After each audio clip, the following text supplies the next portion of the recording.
Okay, so we're probably nearing the end of the program. I'm probably the second last or third last contestant coming up. So here's the funny story quickly. During my graduation, my parents came, and the order of the graduation they called the students was last name first and then the first name. So before marriage, my name was Ayman Ramtullah, so R is not A, so I don't come first. So as it went on, I graduated. After I came to my parents, they congratulated me, and my mom's like, for a second I thought you have failed because everybody's going on stage and you are the last one on the stage, you know. And I'm like, Mom, is that why you came to my graduation, to see me fail? And she's like, no, everybody's kids were going. And I'm like, okay, I'm certain my daughter has failed. That's why they've not called her. And today also I thought I'm not going to be getting called because I see everybody comes up, my name does not appear. On that note, Assalamu alaikum everybody, I hope you're well. Judges, I hope you're not tired from listening to everybody. Okay, so you see, I forgot my pointer, or they forgot to give me, anyhow.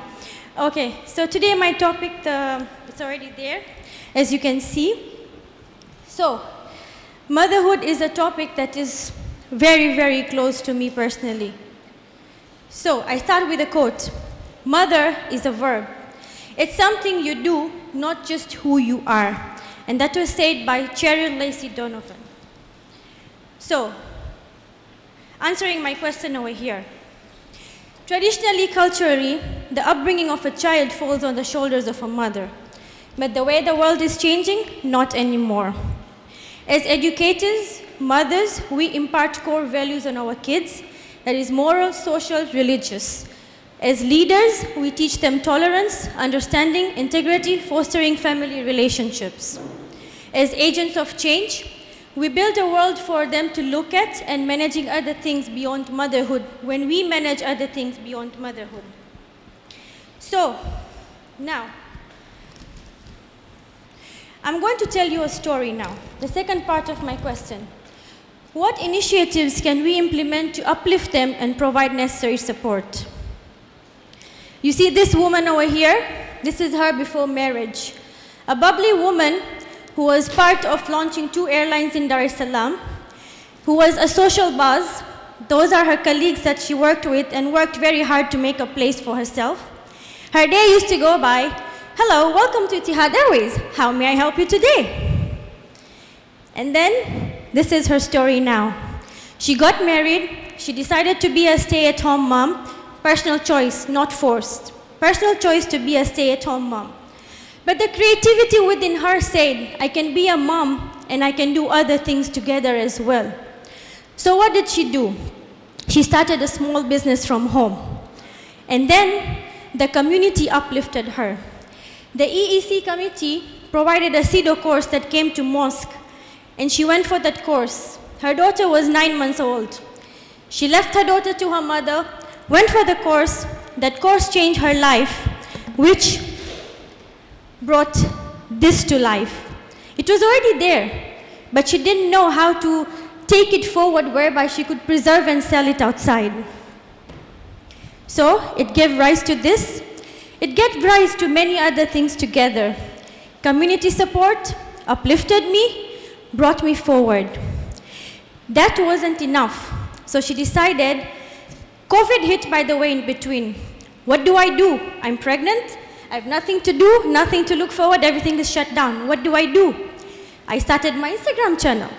I started showing people how to cook. In no way I'm an expert.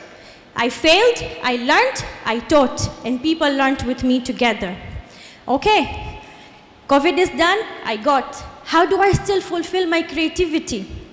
How I filled my creativity? I'm going to show you through a video. Can you please have the video on?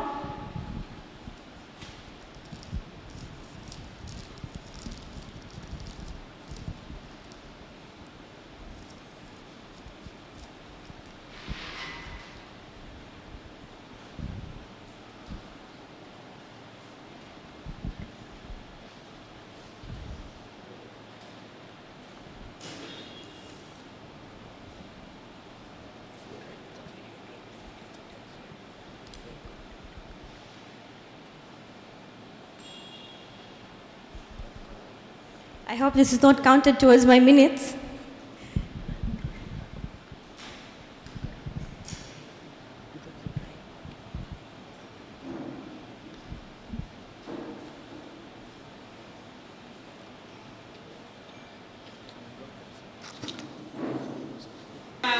missing in action all this while. But today, can we start it again, please? Can we restart it? It's very easy to make. I'm sure all of you made it at home. So I thought whilst I'm making mine, why don't I have a chit-chat session with you guys as well. And to make this meat and potato balls today, guess what I'm using? My all new Sudua. Assalamualaikum everyone, hope you're doing well. Welcome to a cook session with me after so long we're doing this. I know I was a bit missing in action all this while. But today we are going to make potato sticks, potato and meat sticks. It's very easy to make. I'm sure all of you made it at home. So I thought whilst I'm making mine, why don't I have a chit-chat session with you guys as well. And to make this meat and potato balls today, guess what I'm using? My all new Sudua apron. So let's get started and make our meat and potato sticks. Through these videos that I do on Instagram daily, I'm not perfect, I'm not the best advisor, but I do what works for me and try to uplift others. Remember, upliftment does not come from outsiders, it can come from insiders as well. You think this was easy for me to come and say, oh, Assalamu alaikum everybody, how are you? Hope you're doing good today? No. Behind this video, when I started, there were 1,000 videos which I recorded and deleted. No, I'm not perfect. And then I thought, it's not about being perfect. It's about looking for imperfections and making people show that imperfections exist and it's fine. People come to me and tell me, oh, we saw you during the videos, but you folding samosas, but we saw some you discarded. I'm not perfect. Just because I'm teaching you how to cook doesn't mean I'm perfect. I do have my limitations. Here's the thing, my mom doesn't like my food. 10,000 people tell me, your food is lovely, we have tried your recipes. My mom says, no, you still need to improve. This chili sauce that you see has gone everywhere. My food goes everywhere, alhamdulillah. This chili sauce has gone from Wanza to America to Dubai, right? And here's the fact, I don't eat chilies. I made this pure out of determination because my husband loves chilies. But here's another fact. My husband loves every other chili that people send at home. He doesn't eat his own wife's chili sauce. Irony of life. I made it, I have not tasted how my product tastes, but alhamdulillah, because I had the determination. So, we can uplift mothers, we can uplift community. I encourage our community to have a lot of mother sessions. Newborn mothers need guidance. We need guidance how to go forward in our life. And with that, I'll end my presentation. Be the change you want to see in this world. If I can even encourage one mother to do something for themselves, it's because I have changed myself. Thank you very much. Oh, sorry. And judges, I've got for you something spicy for your iftar as well.